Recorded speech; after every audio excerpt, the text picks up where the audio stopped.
Welcome to the Project Endure podcast, the place where we talk about life, endurance, persistence, perspective, and so much more. I'm Joe Rinaldi, and I'll be your host. Let's jump in. Before we get started, let me ask you a question. Have you ever noticed that what you wear has the power to change how you feel?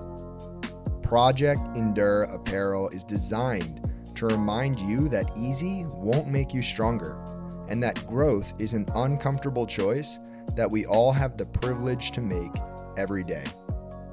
Look good, feel good, and perform good.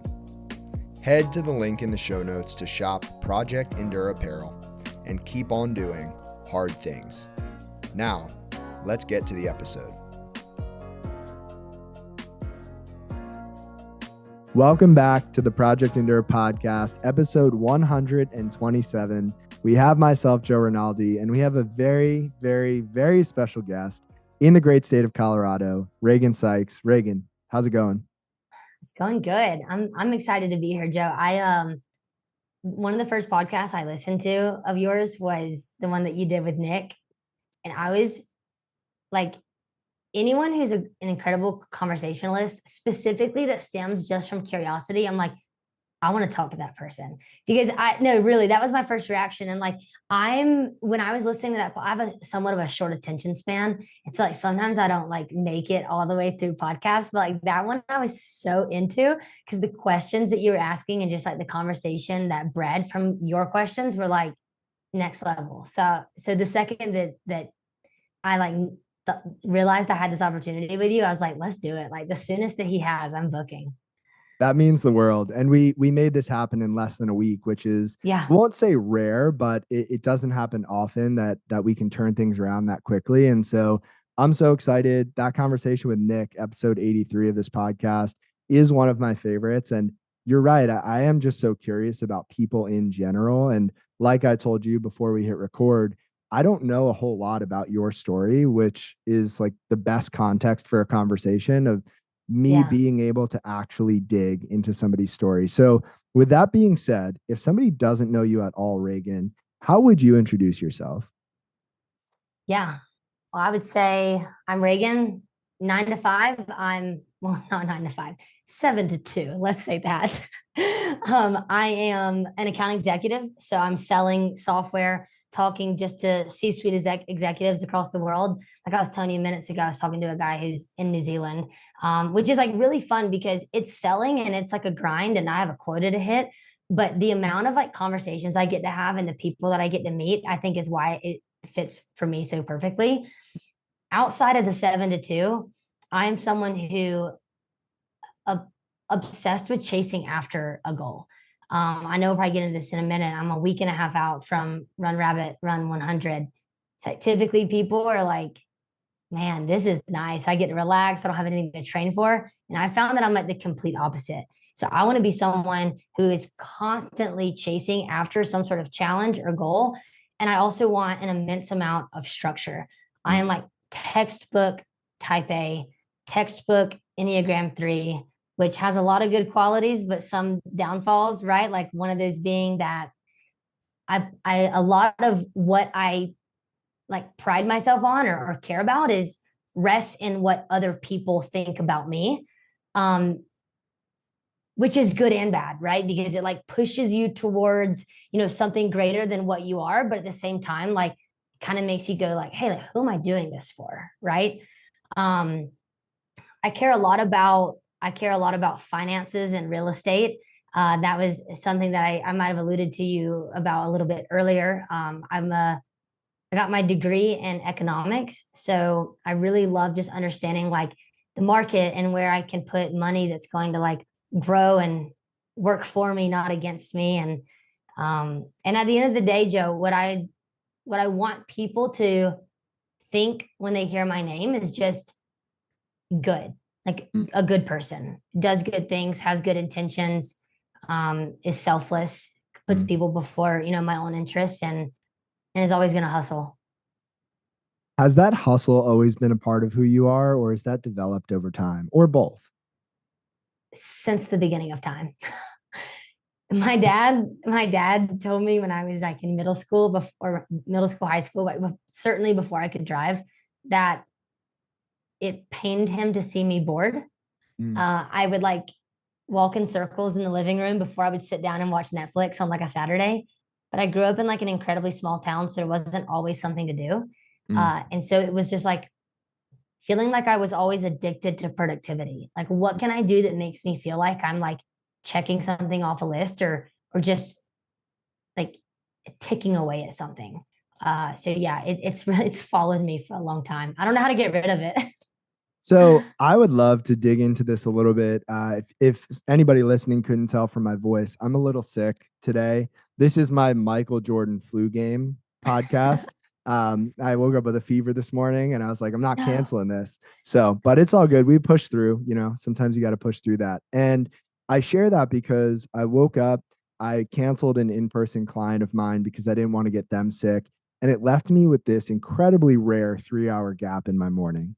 If anybody's ever seen my calendar, there are almost no gaps ever. I barely have time to eat lunch on certain days. And so 3 hours, I thought to myself when I woke up, that sounds so nice. I'm just going to lay on the couch with my dog and I'm going to close my eyes. And that is far from what happened. You hated it. I hated it. I had to do stuff. I probably shouldn't have, but I went to the grocery store and we got stuff for the house and I did some chores and I went on my run because I have to keep my Yeah. run streak going. And so we're similar in that way. And Yeah. I don't see that as a bad thing, even though Yeah. I've been told from others that you should take time to relax or you should slow Yeah. down. So I'm curious your viewpoint on that and if you've ever gotten any of that from other people.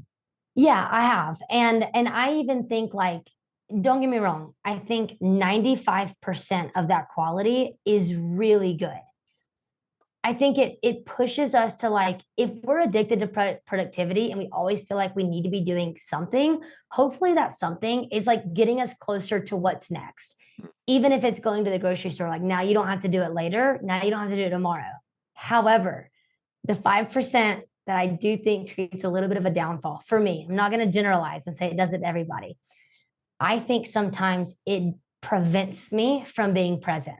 Mm. So if I have a gap in my day and that's time to be able to like just sit, be in my own thoughts, like hear myself breathing for a minute, hear what I'm thinking would probably be really healthy for me. Like it would probably be comforting, to be honest. Mm. But instead, because I'm so caught up in figuring out what I'm going to do next, is it keeping me from enjoying maybe something I've just done? The race being an absolutely prime example. Joe, I don't think, like, really and truly, I thought that I was going to spend the next 2 weeks just like, sitting in this glory. Like I did it. And instead, I was telling my family, I don't think I've thought about it as much as I thought that I would. Okay, so Reagan, why haven't you thought about it? Well, probably because I'm really obsessed with already getting back to training and probably obsessed with thinking about what race I'm going to do next. And that's kind of sad because I spent 8.5 months training for those 32 gruesome hours. I would really like it if my mind would just naturally sit in that for a little bit longer. So that's like my 95%. I love it about myself. 5%, I kind of don't like it about myself sometimes. So let me ask you this. Do you think there's any fear involved with the difficulty in staying present? Because if you were truly present, that would mean, in a sense, that you weren't being as productive. And let's put productive in air quotes, productive as possible toward that next thing. Do you think there's any fear for you involved in that? Yeah, I do. Like, I think the wire in my brain that says sitting still for a minute is okay is like completely broken. And and like why is that, right? Like am I afraid that something is happening that I'm not involved in? Am I afraid that I'm getting behind, right? So kind of coming back to that like Enneagram 3, and I'm not trying to be like one of those Enneagram like ENTJ like Myers-Briggs people, but like there's some truth to it, right? Like we all have qualities. And the Enneagram 3 in me says that like I have to be an achiever. And like achievers are always moving, they're always excelling, they're always like checking something off their list. So 100%, I validate what you say. I guarantee you that somewhere deep in my subconscious, I'm afraid of just being, just sitting still and like, heck, watching some Netflix every now and then. If it weren't for my wife, I don't think I would watch any Netflix ever. And it's really good for me, and just on a personal note, to have somebody who is so different from me in so many ways to almost encourage me to relax Yeah. through time with her. I'm curious, where do you find relaxation and rest in all of this movement, in all of that forward progress? How do you recharge while doing all those things? Melatonin and magnesium at 8:30 p.m. That's such a good answer. Like Uh, literally, like I value sleep a lot. I probably I didn't value sleep as much as I do now. And like when I say now, I'm capturing like the last 8 months of training like as rigorously as I ever have. Um, but like I'm going to Hawaii on Thursday for like 10 days. And I'm like borderline scared I'm gonna make everyone miserable because like sitting on the beach is like the thing that you do. And like that starts like a negative spiral in my head, right? Immediately of like, what am I losing from like a fitness perspective? Probably even from like a body composition perspective. And what I know that I'll have to do is intentionally reroute the dialogue in my head. Um, I don't know how I just took us off that. What'd you ask me? How do I find rest? No, honestly, when I rest, I sleep. That's only when I rest. Mhm. No, Yeah, that's it. it's great though that you brought up the Hawaii piece, because I've shared this story on the podcast that I did with my wife. But on our honeymoon in Hawaii, we were in Maui. We went out to dinner on one of the nights, and she just didn't seem like herself. And so I asked her, is everything okay? And she started crying on our honeymoon. And I can laugh about it now. It wasn't funny in the moment, but she was essentially afraid that we would never be able to go on a vacation and just relax, Because of because you? yeah, because I needed to find a gym, and I needed to get up early, and I needed to do all these things. And part of Yeah. that was because I was in a season where I knew I was going to leave my job, and I was stressed, and I wanted to prepare. And there was a big life change coming. But part of that is just me. And it sounds like part of that is just you, is like always going, always wanting to be better. Yeah. It's bittersweet. It has to be. Like I'm not going to be one of these people who say that like, my overly productive qualities are all good. Like no, sometimes it's not so good. And sometimes it affects the people around me. Your wife was affected by you on your honeymoon because you couldn't sit still and just vacation with her. Mhm. And I verbalized that yesterday. I was like, I'm afraid that I'm going to make everyone around me miserable because I'm going to be more focused on finding a gym, pay $20 for that 1 day drop in, like we'll do it. Yeah. Um, or even just like, I'm sure you felt this way of like, you're trying to control those thoughts, you're trying to control that obsessive behavior, and controlling that almost makes you like all consumed. So now you're like, instead of being the extroverted, bubbly Reagan and Joe, you can kind of sense it. The other people can sense it, like, something's bothering them. Like they're in their head a little bit. But I'm like a people pleaser by heart. So I don't want them to see that in me and be like, hey, what's wrong? Like I want to be the person that like no one ever needs to fix, or no one ever needs to be like, hey, you good? Like, no, I just always want to be good. I've got a deep question for you. Are you Okay. are you always good? Are there seasons where Reagan's not good? Oh yeah. There are definitely seasons where Reagan's not good.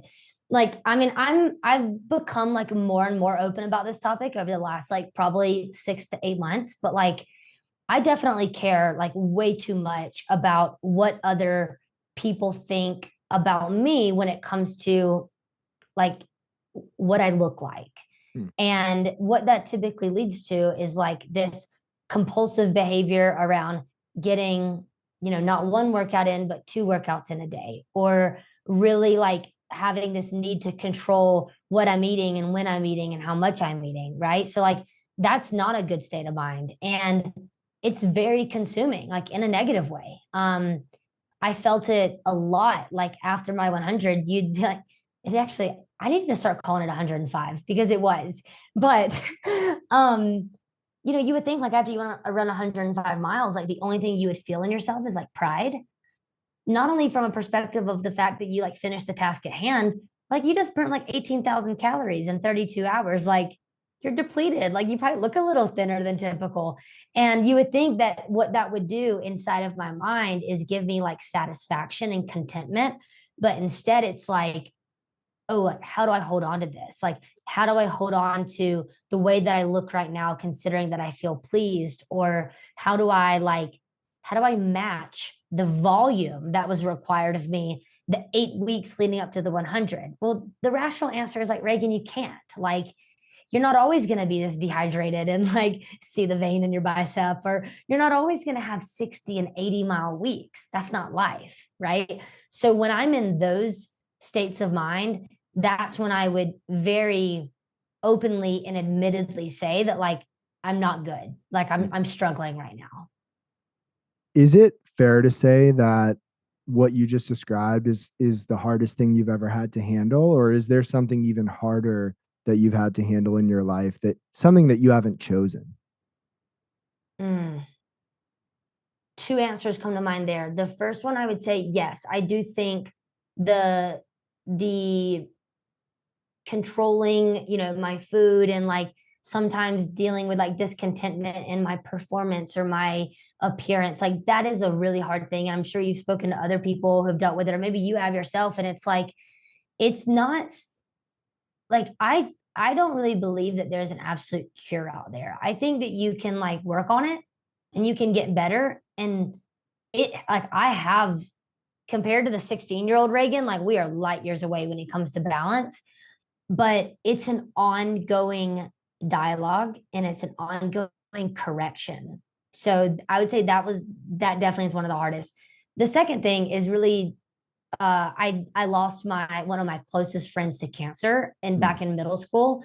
And so that was something that was like extremely traumatic as a middle schooler. Seeing a friend kind of go through that pain and having to endure that and go into remission and like think that their life is just gonna like soar from that point. And then unfortunately like come down with cancer again and in the end not be able to win that battle.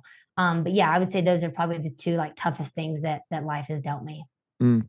So I'd love to talk about each of those, and we'll go in reverse since you just mentioned the loss of your friend. Do you mind telling us a little bit more about that whole experience and what it was like, how you've handled it since losing your friend and even to Yeah, this day? yeah. So it was, let's see, middle school.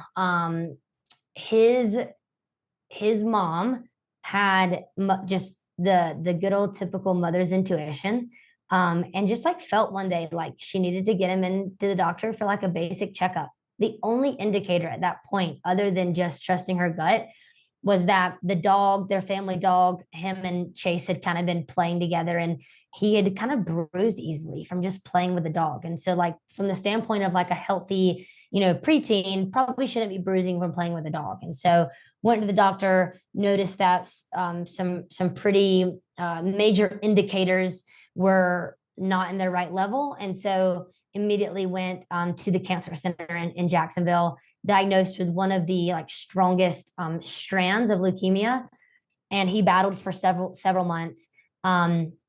Went into remission. In the world of cancer, like 100 days cancer free is like the really big benchmark, and he actually reached that. And it was actually during that time that he and all of his friends, he was a really big video gamer. I actually used to be too, like don't tell anyone. But as like a middle schooler, we like played Call of Duty all the time. And he actually won me this little like stuffed animal out of an arcade game. And a little bit more context is a story. We had known each other since like fourth grade. And in fifth grade, he actually got this little award at the end of the school year called the I Love Reagan Award. And I still have this framed because at the bottom it says for his constant pursuit of Reagan. because he was just like, so as this like fifth grader, he was like, I love that girl. Like, she's gonna be my girlfriend one day. And so it was just like this really like sweet, loving friendship that we had. And so he like won me this little stuffed animal. I thought that I left it like in the Hummer RV that we all drove to like the arcade. And turns out after he passed away, I actually found it in like a massive group of like clothes and stuffed animals. And I just remember thinking like, man, like I am someone who like I'm a person of faith and I like believe in like little miracles. And I still to this day believe that like that little stuffed animal showing up after I thought it was like long gone was a little miracle. And I still have it to this day. But after the 100 days, he went for a checkup and the cancer had come back. He had a bone marrow transplant with his sister. His sister was an exact match, which happens less than 5% of the time for two people to have the exact match of bone marrow. And unfortunately, that wasn't enough. So it kind of got to one of those points that if the chemo or if the cancer didn't kill him, the chemo was going to. And so I got the call one day. I was like sitting in yearbook class, and they just said, "Hey, like we needed to come see him and tell him bye." And I'll tell you, telling someone bye for like we say bye to each other all the time, right? Like you and I will say when we get off this podcast, but there is something like earth shattering about looking at someone and saying the words goodbye, knowing that you won't see them until if you believe that you'll reunite one day, which I do. And super, super hard, but also something that I look back on and I'm like, not everyone gets that opportunity. Like, think about the amount of people who lose someone unexpectedly, or maybe lose someone from afar and they just couldn't make the travel to go say those goodbyes. And so that was like a really big moment for me. And like that was ninth grade, so I was what 14, and I remember it just giving me a ton of perspective. And a kind of a mantra that I developed as a young girl was live for today, not for tomorrow, because it showed me just how quickly he and his family realized that he in the days to come would not have a tomorrow. And so, heck, maybe that's where my addiction of productivity comes from, like realizing it literally on the podcast, right? Like, let's get it done right now, because what if we don't have those days in front of us? I have the chills from imagining saying goodbye to somebody knowing that it would be the last time. Mm-hmm. And it really puts it in perspective because you're right. We part ways with people every single day Yeah. with the assumption that we'll see them again. Right. And yeah, and it's not always the case. And I have a quote here from Sarah Dessen who said, "Grief can be a burden, but also an anchor. You get used to the Mm. weight, how it holds you in place." And it Yeah. almost sounds like those memories are an anchor in the timeline of your life that Yeah. aren't necessarily a bad thing. They're not Right. bad memories. They're just emotional memories. Yeah. No, for sure. I mean, it's like in everything we can find the silver lining, right? And by no means would I have ever wished for it to come to that, to kind of give little Regan at 14 an eye-opening experience, right? Could it have been something else? But I think like if there is one thing that we can do in the face of tragedy, it's that find some sort of upside, find some sort of silver lining. And good things did come of that. I mean, this tiny little town in South Georgia ended up raising the following year the most money in the entire Southeast for this particular type of cancer. Like, you don't always see communities come together like that. And so, again, of all of the things that could have come of all of it, there are good ones to note and like good ones to remember. Yeah, Yeah. there's always a silver lining. And Yeah. it's sometimes really hard to find the silver lining when you're in it. And I'm Mm-hmm. curious how long it took for you to develop that perspective after you lost your friend. Within days, I sat down with a journal. So I used to journal like every single night. I went like over 1,000 days without missing. Wow. And um, I remember sitting down and actually writing like as vividly as I could remember it and like visualize it, what that entire like 24 hours was like, starting from like getting the call, the drive, like the smell of the hospital, the embrace of his mother's hug, like all of that, because I knew that I wanted it in my memory. And it was actually as I was writing all of that out that I had the perspective of like, this happened. It sucks. It's sad. Like there's grief here, but I can now go about my life treasuring it just a little bit more than I already do Mm. and truly living by this like it's all about today. I truly don't know what's going to come my way tomorrow, right? And it's almost like a little bit freaky to think about if you let yourself sit in that for too long. But yeah, it was like surprisingly, it was really like probably within days of his passing that I was able to like immediately lean on that for reassurance. It's really special and just an encouragement to anybody out there who's going through a hard time. One, it does get better. And two, maybe taking some time to put your thoughts down on paper and to get them out of your mind and to Yes. actually materialize those things that are bouncing around between your ears and say, hey, this happened and this is something I can't change anymore. But now it's something that I get to reframe and I get to live with. Not that I have to live with, I get to live with this. Right. Yeah. No, I fully agree. I fully agree. And so, with that being said, the other hard thing that you had mentioned and that we started with was your relationship with fitness, your relationship with food, your relationship with how you think other people are viewing you. And I Yeah. would love to hear about your first moment of awareness that those things were things you would like to change. Because I think we all have these things that we live with for long periods of time. And then we become aware that they are no longer things we would like to define us. Yeah. So I've told this story only on like one other platform. So, I certainly don't want to be that person of redundancy, but like I can't skip over this story. I remember going into middle school, I'd like begged my mom to allow me to start wearing Aeropostale. That's like so funny to think about. That's And so middle school, yeah. is it not? Yeah. So like the difference though in like Aeropostale and like the previous Old Navy is that like things start to fit a little bit differently, right? You're like the cool kid wearing Aeropostale. So it's not like a loose like polo t-shirt from Old Navy. It's going to be a little bit snugger, right? It's going to fit you a little bit differently. And I remember being mom finally said yes and I'm in the dressing room and uh I'm there with my older sister who has a completely different build than I do. I'm like holding back a laugh. She hates when I tell this story because she's so sweet. My older sister, she's like my number one fan. So like when she hears me tell this, like it almost makes her feel bad, although she didn't do anything wrong. But she's built completely different than me, right? So like I've always kind of been a little bit just like bigger boned, if you will, like a little denser. And my older sister's fairly petite, like beautiful, beautiful figure, but just a completely different one than mine. And so I'm like trying on this first Aeropostale shirt and I'm like looking in the mirror and I'm like not exactly liking what I'm seeing. And so like mom and sister outside the dressing room, like doing things that girls do, right? Come out, let us see it.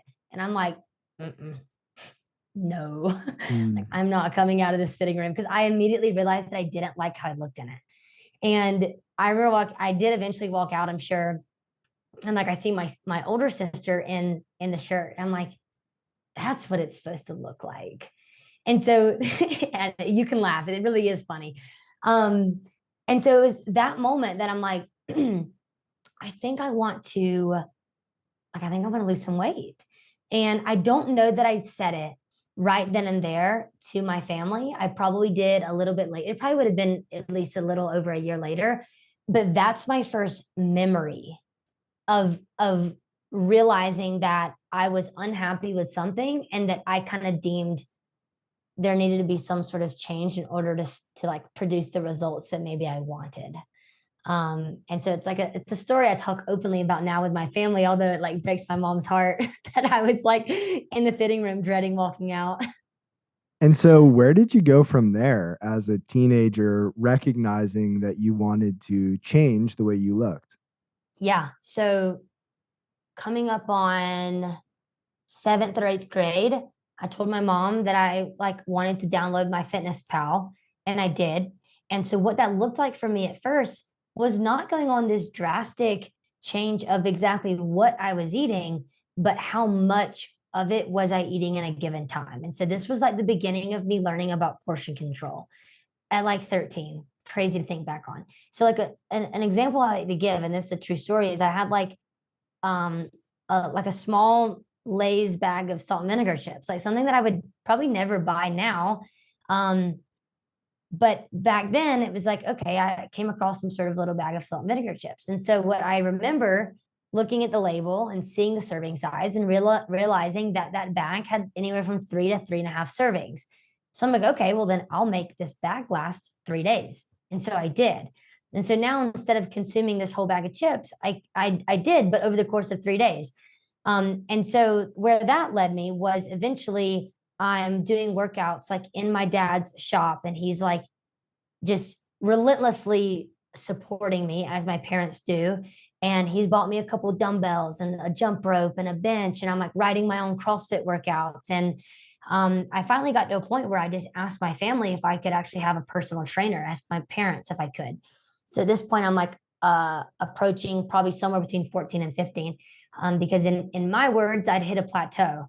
Now keep in mind, in that beginning time of like starting with my fitness pal, starting my workouts, I actually underwent an incredible like body composition change. I'm sure it also had a lot to do with like growing up, right? Like you're losing some of that baby fat, you're going from preteen to teen. But I'd ask my parents, I was like, can I get a trainer? Like, can I like, go up a couple notches? And they said yes. And so I start working with the trainer, and then it's the trainer that led me to eventually doing 2 NPC bikini competitions as a 16-year-old. And when I say 16, I mean like 5 days after turning 16, which is the legal age you have to be able to do it. So 14 and a half to 16 was a meal plan, working out. I would go after school. I would practice tennis. From tennis, I would go to travel softball. From travel softball, I would go to the gym at 7:30, do a 7:30 to 8:30 session, meal prep up my food, get all my homework done, and do it all again.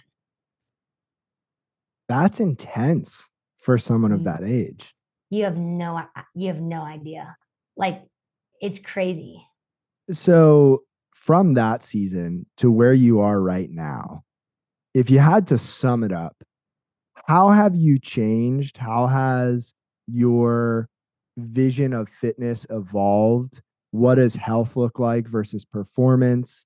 What is your relationship with food right now? I Yeah. mean, give me the whole picture. Yeah. Now versus then, I say yes to a lot more things that are not just surrounded or not centered around fitness. When I look back, I realized that as a 14 to 16-year-old, I missed out on a lot. And gosh, it still amazes me, like the discipline that I had to go out with a bunch of teenagers to like the local Applebee's and not eat the cheese sticks or the chips and salsa or the dessert, right? Like it was so incredibly easy for me to say no. And I don't just mean no to food. I mean, like, if they were going out to the movies when I was 4 weeks out from my competition, I was waking up and I was doing fasted cardio at like 4:30 in the morning before school. And so it's like, well, if I'm gonna wake up at 4:30, like I can't hang out with the friends too late. I need to go to bed. Right. So like just the insane amount of discipline, but also like the sacrifice. And like looking back, like I don't think the sacrifice was worth it. I think I should have just like enjoyed being a kid a little bit more. Um, so so then versus now, one thing is I say yes to more things. I find balance in knowing that like missing one workout or missing one clean meal is not make or break, right? Like we know consistency compounds. And the saying that everyone's heard, which is if one meal could make you fat, one meal could make you skinny. That one is specifically centered around food, but it's so applicable in other areas of our life, right? If one run could make us fast or make us an ultra runner, then missing one could absolutely throw our career away. And it's just not true, right? So balance is a big one. From a food perspective, that ebbs and flows for me. So like kind of going back to your question earlier, like, when is Reagan good, when is Reagan bad, like not bad, but you know what I mean, a less than state of mind. Um, when I choose to see food as fuel to actually allow me to run these 50, 60, and 70-mile weeks and still be able to like go move a barbell the way that I want to, like that's the healthiest version of myself. But when I start to view food as just like an incremental, like calorie by calorie by calorie, and now I'm like counting these calories and assuming that they're all going to do bad instead of all going to do good, that's a really dangerous spot to be in. But like even my family can recognize now that like the amount that I will actually eat out, let's say for example the vacation coming up, instead of back then when I would just say no, like is light years difference. So I would say that's a big one. I feel like I missed like at least three of your questions. Do you remember them? I can certainly get around to No, them. I specifically remember asking the question, thinking to myself, man, this is just a jumbled mess. I don't know how she's going to answer this. So, I no, think you I hit number one and I hit the last one, but the middle ones are all a blur. no, you nailed it. Well, I do have one more question on this topic and then we'll move on, but Yeah. without getting too much into it, I relate so much to almost everything you said, Yeah. from how you view your body to fitness to food. I went through a long season very similar to yours. And I look back and it was almost like nobody could tell me otherwise. My Right. family would go out to dinner. I would go, but I didn't eat. My Mm-hmm. friends would invite me out, but I wouldn't go because I wanted to be asleep by 8 p.m. Mm-hmm. People were doing these things, and I would turn them down because it didn't fit with my very narrow view of what was going to make me the most successful, the best version of myself, even if at times that was delusional looking back. Um, I have this picture of myself where I was in college, sophomore year, in the gym, and I took a picture of myself in the mirror. I'm gonna guess 5% body fat, Oh my God. not a healthy percent body fat to walk around at. Yeah. And I remember looking at myself in that picture thinking, man, you've got to lose some more fat. Yeah. And it just doesn't make sense. But I share all that because I think I needed to go through some of that to get to the point where I realized I didn't want that to control my life anymore. So I feel like Yeah. I needed that to get past it. Do you Yeah. feel like you needed to go through what you've been through in order to get to this place? Or do you think there could have been a quicker, more efficient way to come to these conclusions? No, I think like a phrase that comes to mind is if you don't know the bitter, you won't know the sweet, right? Like if we don't know the bad, we certainly won't know the good. And so if we don't get to meet the absolute like darkest parts of our mind or our obsessions or borderline addictions, then how will we know what it feels like? How will we recognize when we're healthier, when we're in a way more balanced state of mind? So like I don't have to weigh my coffee creamer anymore. And that feels so liberating Mhm. because like I don't have to have so much control over all of those variables. But that's really what it took was a really slow approach. So very similar to you, if I had to assume you didn't wake up one day and say, I'm going to choose balance, right? Like you probably, for me, I got tired of letting it control me because I didn't feel like I had the reins anymore. Like if I was with friends or family, I couldn't let them prepare my plate. I couldn't let them cook for me. Like I'm in the background, like, how much coconut oil is she putting in that pan? Right. Like I'm Mhm. like creeping in the corner, like making sure that everything's right. And that's really exhausting. And so if you just take a second to kind of like give yourself the opportunity to feel what life could like look like and feel like if you just let go a little bit at a time, same way consistency compounds in our running or our lifting, consistency compounds in just choosing like every day to not feel so to not feel such a dire need to weigh the coffee creamer or like eyeball the coconut oil from across the living room, right? Mhm. So that's kind of like that's what it took for me. I'm not a cold turkey kind of person. Like I'm a crawl, walk, run through and through.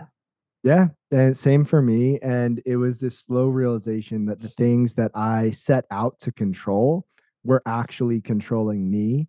And Mm-hmm. that process didn't happen overnight. And the reversal of that process also didn't happen overnight. Um, Yeah. and so, with all that being said, that conversation was about some of the hard things in life that you didn't outright choose for yourself. Yeah. But if we were to look at the hardest thing that you have ever done on purpose, what was that, and why did you choose to do that thing? The 100. Yes, for sure. Um, so when I found running about 3 years ago, I actually sent it in a Snapchat and it got screenshotted, which was fun to look back on. But I said I'm gonna run 100 miles before I die. And I firmly believe at the point that I said that, then it was excitement talking because I had found a new sport that I like enjoyed. And I think I was seeing pretty early on that I might have had like a little bit of a talent for it. Mm. And then if we fast forward to now, I'll tell you, I have two, I have two whys that I fall back on. The first one is this fork in the road that we hit, and I find it that I get to it in endurance events more than any other thing. There's this fork in the road where you can choose to end the pain right now and you'll feel immediate relief. However, the pain that is coupled with the regret and the disappointment is going to last a lot longer, right? So that's fork number one. Fork number two is I can choose to endure the pain that I feel now and just ride it out a little bit longer. And now the satisfaction and the pride and the contentment is going to last far beyond the amount of time that I endured the pain. And so that point of getting that fork and really choosing to quit or to persevere is unbelievably addicting to me. And I've only found it in this sport, not in CrossFit, not in bodybuilding, only in endurance. So that's my why number one. Oh, were you about to say something? I didn't want to interrupt you. No, you go ahead. I'll wait till after why number two. So why number two is, and this one's really fun for me to talk about because I only discovered it like a couple months ago. But I was flying home from seeing my little sister graduate, and I was sitting on the plane, and I had this, you know how you tend to have like intentional thoughts and then you have like unintentional thoughts, right? Like almost like there's literally another voice in your head that's talking. So I had one of those. And this voice said, "Why are you the way that you are? Like, what makes you tick?" And I was like, huh. And so I let that thought continue. And the thought continued down this path of why do you tend to give just everything into the things that you choose to do? You work the hours that you need to hit the quota that's set for you. You want to build relationships and you want to build them with depth, not at a superficial view. You want to take on these challenges and you want to do them the best that you can. But like, what is that that's making me do it? And so I sat on that thought for a few minutes and I was like, you know what? I'm going to take time. I'm going to like figure this out. I'm going to answer it. And immediately what came after that was a flashback of younger me, probably preteen, teenager, and being very obsessed and inspired by people older than me, specifically females older than me, that were successful in their jobs, that were making good money, that were living the life they wanted to, that were setting goals and challenges and executing, that had good people in their circle, good people in their network. And that's who I was inspired by. And so, what I established right there in that moment is that the reason why I do the things that I do, the reason why I am the way that I am, is because I think subconsciously I'm trying to be the person that like younger Reagan would be absolutely obsessed with. That little girl would look at me now and be like, "You're doing it. Like I want to be like you when I grow up." And so like when I had that entire like train of thoughts, I was like, this is awesome. Like I know that will carry me through because I'm not going to dare let the Reagan now disappoint the younger version by quitting at mile 70 because I can't keep my eyes open. So it sounds like there were a few maybe more than a few fork in the road moments during the 100-mile race. Mm-hmm. Moments where you needed to lean back on both of those whys. And I want to hear about those. I also want to share a quote first from Matt Fitzgerald. I've shared this on the podcast before, and I'll share it any chance I get. So if you've heard it before, I'm not sorry. Um, so he said, every athlete who has pushed beyond his or her known limits of endurance in the quest for improvement understands these sentiments. There is no experience quite like that of driving yourself to the point of wanting to give up and then not giving up. In that moment of raw reality, when something inside of you asks, how bad do you want it? An inner curtain is drawn open, revealing a part of you that is not seen except in moments of crisis. And when your answer is to keep pushing, you come away from that trial with the kind of self knowledge and self respect that can't be bought. And right, that's the fork in the road moment, right? So good. It's which do you choose? Do you quit or do you keep going? And So good. if you choose to keep going, that's where you learn more about who you are and who you can be. So with that being said, Reagan, I would love to hear any or all of the moments that stood out to you from the 100-mile race. Yeah, there were more than I anticipated. Here's the thing. Something I'm really proud of about the 100 is that I actually never got to a point where I thought I wasn't going to finish. Now, did I wonder when the heck the finish was going to come? Yes. I'm sure you've been in this spot where like the 1 mile, like the 1 to 2 miles that an aid station is 1 to 2 miles away, or the finish is 1 or 2 miles. Like, why does that feel like it's a year away? Like, why does that feel so massive? So I would get caught up in those loops of, wow, this is never going to be over. But I never got stuck necessarily in a loop of, I'm not going to finish this. Mm. The there were two big factors that I faced that drastically impacted my day out. And the first one is the blisters that I was battling on my feet that started at mile 12. And like, that's just not something that you want to have to deal with for that long. Blisters at mile 70, give them all to me. Blisters at mile 12, like that's not right.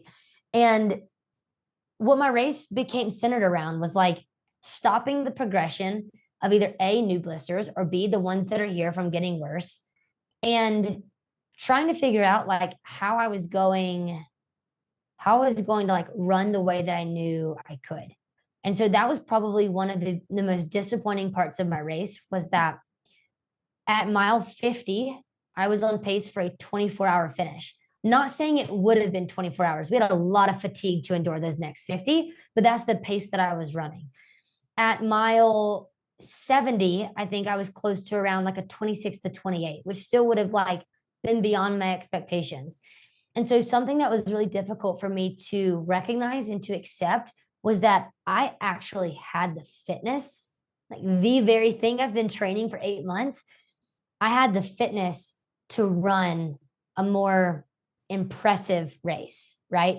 And so like a thought that's kind of lived in my mind after the race is that like I I feel proud of finishing. I truthfully don't feel proud of the performance. Hmm. Like I know that it took mental fortitude to push through the pain. And I have two pacers that have been kind enough to tell me, hey, like what we witnessed was like something we've never seen before. Like you were in a lot of pain and you persevered. And like, I love that. Like, I love that. But what I really wanted was between miles 70 and 105 to be jogging and running that aligned with what my fitness supported, not having to death march because of blisters on my feet. And so that's been something that I've had to deal with. Um, Another really pivotal part of my race, just to kind of point out as at least a distinct moment, was coming into mile 70. I knew I was going to be seeing my crew. And I don't know if you've seen pictures, but I had like 14 people there supporting me in matching t-shirts and with like all the love in the world. I come into mile 70. In the last 6 miles, I've been begging my pacer for a trail nap. I'm talking like eyes closed, seeing double at some points, like just completely and utterly out of it from sleep, but also from a severe lack of calories. So I enter this aid station, I make eye contact with my mom, and in the most desperate, sad, defeated voice, I'm looking at her and I'm like, Mom, I have to eat.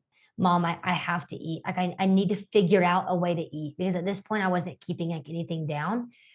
And what follows that statement is I have a 17-mile climb and I'm fearful that if I don't get food in, I'm physically not going to have the energy in my muscles that I need. And like my race is like at this point, I was genuinely fearful that my race was dependent on getting something in my mouth and like swallowed, like down.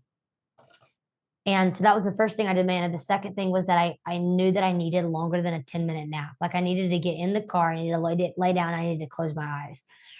At this point, it's like below 40 degrees and the wind is kicking in, and I have like a 17-mile climb.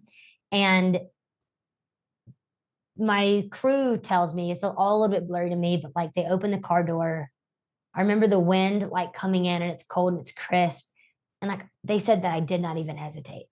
Like I did not think twice. I didn't blink at the idea of getting out of this warm forerunner and rechanging my clothes, putting my pack on, grabbing my trekking poles, and just heading off into the night. And so, like, I love looking back on that moment because I came in such a low. And I love knowing that even in my roughest state, even in a state of mind that I would borderline say like wasn't clear, still only saw my next decision as one option: get out of the car, like start going again. And like I love that. Like that's something that I can take pride in. Yeah, I think that is a reflection of who you are as a person.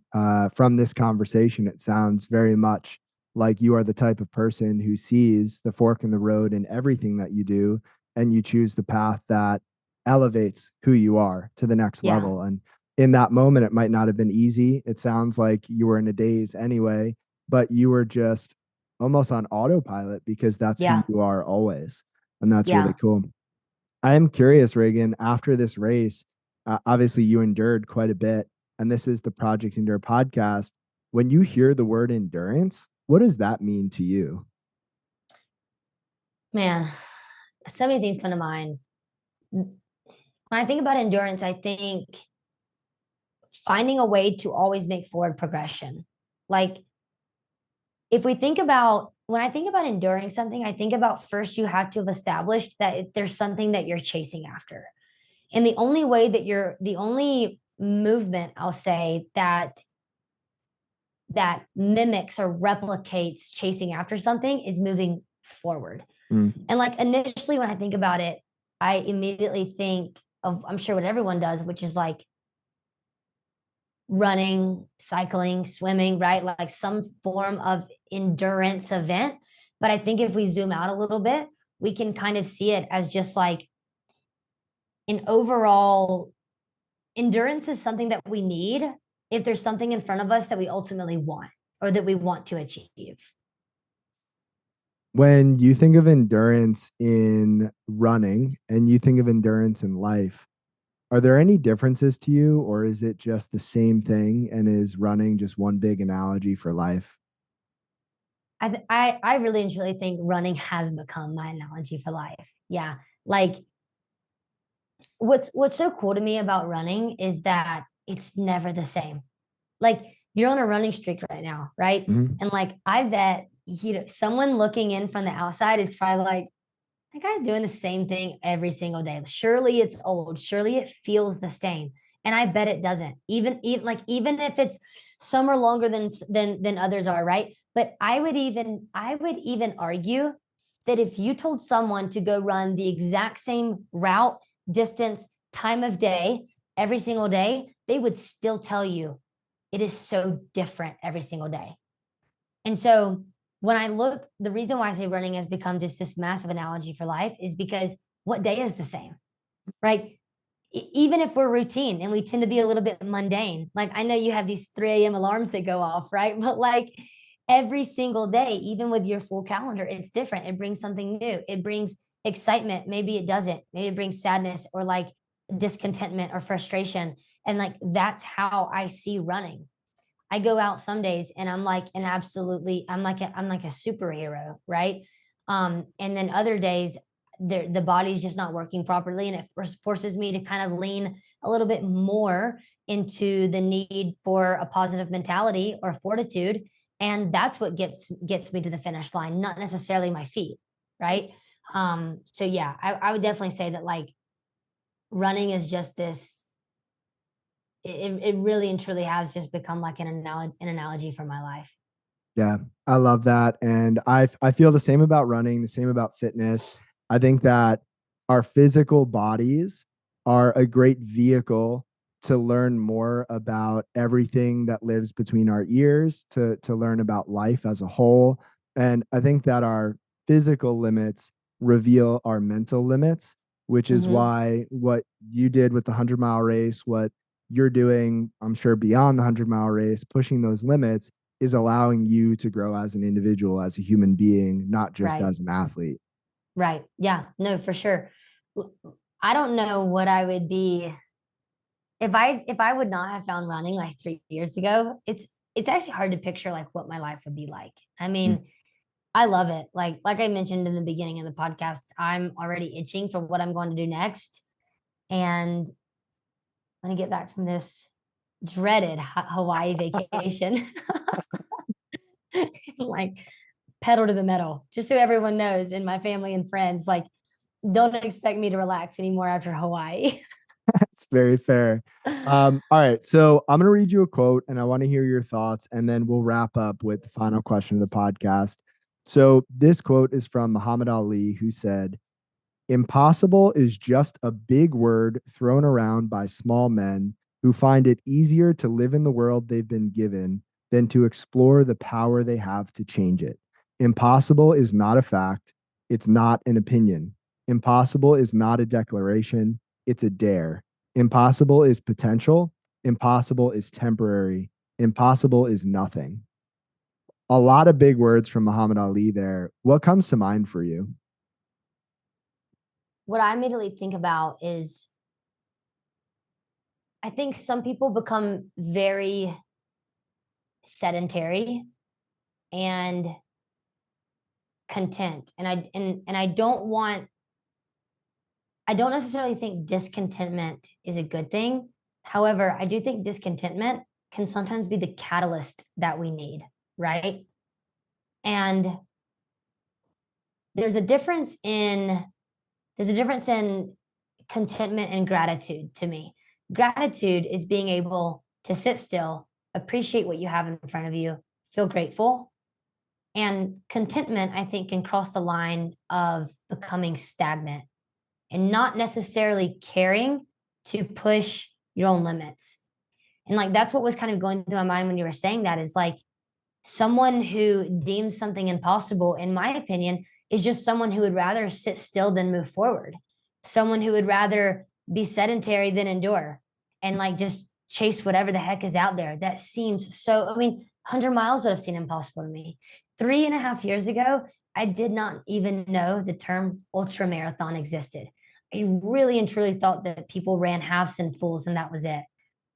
So being someone who has sat in the seat of thinking that a 100-mile race was impossible, and being someone 3 years later who just achieved what my previous thoughts would have deemed impossible, like I'm a testament to the fact that we don't have to sit here and say that some things are not achievable.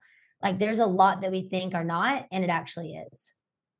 I couldn't agree more with that. And I'll just add in one point here for anybody who might not be able to resonate in a complete way with what you just said, because maybe they don't feel as driven or as passionate, or maybe they just feel a little discontent in this season and they don't see it as a good thing. I think one of the most dangerous places to be as a human being is just uncomfortable enough to recognize that you're uncomfortable, but not Mm-hmm. uncomfortable enough to make a change. And so Right. it's in that place where somebody is a little discontent, but they're not Yeah. discontent enough to take action and make a change, where they just end up living in that low level of discontentment for their entire lives. And Yeah. I think, with that perspective, sometimes being really discontent, being really uncomfortable, being really dissatisfied can be a positive catalyst for change, but we have Hmm. to choose to see it that way. And so, Yeah. yeah. And something I want to add to that, and then I know we got to wrap up, is a friend of mine used a term a few months ago. He doesn't know I'm giving him a shout out right now. And there's a really good chance that maybe he pulled this from his own mind. And if he did, kudos, because I love it. Maybe he read it in a book. But him and I talk a lot about real estate and the idea of owning real estate portfolios. And one day we were talking about um, just how lucrative owning rental properties is. And I said to him, why isn't everybody doing this? And he said, everybody has a different action threshold. And I'm absolutely obsessed with that term, action threshold, meaning you and I might see a race that's 3 months down the road. Maybe we're a little untrained for it. Maybe we're not quite where we need to be. But our action threshold to put in the time in the next 3 months to go run that race might be drastically different than the person who sees a race 3 months from now, isn't trained, and goes, I can't make it in time. Right. And so, like, for me, well, I want to keep my action threshold like as aggressive as possible, just because that's my preference. And I don't think everyone needs to be aggressive. But I think, to your point, if you're sitting in that fine line of discontent, but you're not willing to make the change to get out of that discontentment, well, then you need to have a look introspectively and decide, well, where is my action threshold sitting right now? Because it's entirely too low if you're not willing to put in the work to achieve whatever it is that you're discontent with right now. That's a new term for me, Do you and love it? I'm I love obsessed it. with it. I'm Okay, obsessed good. with it. Okay. So new word in our vocab, and we're headed toward the end of this podcast. And I'll ask you this final question, which is my favorite because I know people listening to this podcast are going through something. And I can say that with confidence because as human beings, we're all going through something. And Yeah. so let's imagine somebody's listening to this. They're in a season where maybe they're not feeling great. Maybe they feel stuck, lost, overwhelmed, confused, etc., and they just don't know where to go or what to do. And you get to speak to them right now. What would you Mhm. say to them, Reagan? Such a good question. The first thing I would tell them to do is, or at least I would ask them to do, is grab pen and paper. Because I think the worst thing that we can do if we're stuck in a little bit of a dissatisfied mindset, we've kind of thrown this word around a lot, about to use it again, but discontent. I think those feelings are extremely overwhelming. Our minds, unfortunately, I think naturally cling to negative spirals more than positive ones. So the first thing I would ask them to do is sit down, pen and paper, draw a line down the center of it. Things I'm grateful for, things I want to work on. First thing we're going to do is what are we grateful for? And call out the things that actually are going really well. Because no matter how bad of a place we're in, it could always be a little bit worse. And there's something to point out, right? Okay, great. We have all this down. Now, let's actually write out and differentiate between all of the thoughts in our minds and let's put them on paper. Okay. So let's say we have 3 or 4 of those written down. My number one suggestion is, beside each of those items that we're upset about, frustrated with, or discontent with, put a dash beside it and name just one thing that you could do that's eventually going to erase that item. So, an example might be, I don't like the way that I look in my shorts. Draw a dash.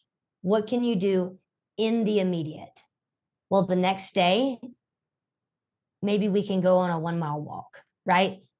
I could actually sit here and name like 200 things, but I just want one. Because if we keep it simple, it's a lot more digestible, it's a lot more achievable. And I think what people often do is they go to the extremes immediately, right? So I don't like the way that I look in my shorts. I need to be 6 sizes smaller than I am. Whoa, whoa, whoa. That's a long-term goal we're talking about. Before we actually reach that long-term goal, we have several short-term attainments all the way through there that you need, but also is going to motivate the next one, right? And so something that I've kind of lived by and I actually have told like friends is progress motivates progress, right? So I don't like the way that I look at my shorts. I went on a 1 mile walk, feeling a little bit good about myself because I did what I said I was going to do. And now that evidence of progression will inevitably motivate me to achieve the next one. And it snowballs. So, and I really and truly like even saying that out loud, Joe, like I hope there is someone on the podcast that's listening right now that is in a little bit of a less than place than they want to be in and just try that. Like I know I've done it. I've sat down and done like 4 pages of like I'm grateful for before I actually got to the things that I was maybe a little bit less grateful for. And it truly does help. I love how actionable that is. And I know that there's somebody listening to this who feels compelled to do that. And if that's you, just pause the podcast. I mean, we're almost done. So finish it out maybe, and then just do it. Just do that. Take the action, Yeah. do it now, and let that encourage further action. And so, Regan, if anybody wants to reach out, if they want to follow along with your journey, if anything you said today resonated and they just want to thank you, where should people do that? Yeah, I was actually going to say, if you pause the podcast and you write this on the paper, DM it to us. Like, Yeah. let's get involved, right? That's fun. Nothing like accountability. I am mainly active on Instagram at Regan Sikes 5. That's really the main social platform I use. Other than that, I mean, I think my Instagram automatically posts to Facebook, but we can be Facebook friends too.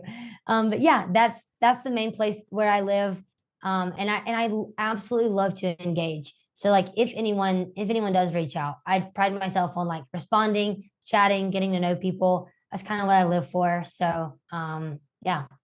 Yeah, if you're listening to this and you want to reach out and you want accountability or you just want encouragement, Regan and I are both here. And yeah, Regan, with that being said, I appreciate you a ton. I know that the people listening got value from this, and I can't wait to see what you do next. Thanks, Joe. I appreciate you having me on. It was a blast. If you enjoyed this episode of the Project Indoor podcast, go ahead and subscribe, leave a review on your platform of choice, and share this episode with a friend. It helps us get more conversations like this out to more people like you. We appreciate you, and we'll talk to you next time. And one more thing. If you're looking for a community of people all striving to be better together, check out the Project Indoor Hard Things Club. The link is in the description below. We'd love to have you.